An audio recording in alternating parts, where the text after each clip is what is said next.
I live out in the burbs with woods all around, so not much goes on around these parts. It's a quiet place in the American South where the old ways are still somewhat prevalent.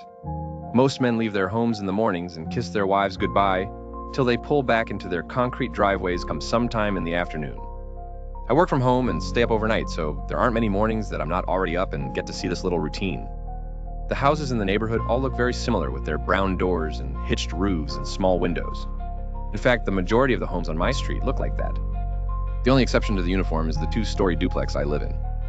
There's a young woman that lives downstairs that I have a little bit of a budding crush on, I guess. Anyway, that's a story for another time.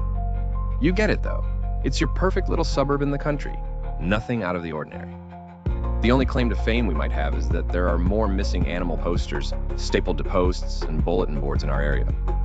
Every few weeks, the cops are called after some family has exhausted their efforts in looking for Fluffy or Fido. And every few weeks, the cops leave, consoling some child about how they'll find their furry friend, but they don't. Aside from a single public interest story about a year ago, no one really cares aside from those heartbroken children, forced to grow up too soon. Earlier tonight, I was up doing some freelance online translations, and I pushed my rolling chair away from my computer desk for a break.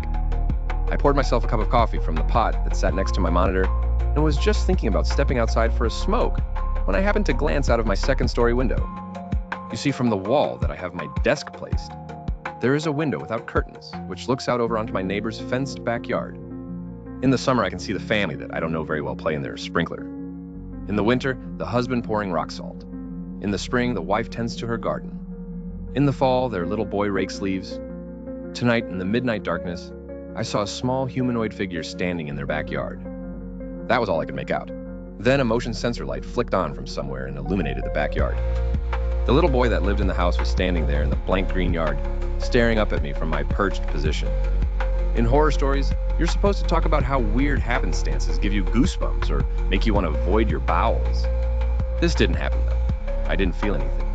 I was just mildly surprised at first. I thought for sure there was no way that this little boy was staring up at me. My lights were off. There was no way he could even know I was looking at him, right? Then he waved. I waved back. He grinned up at me. He turned to the shadows and whistled.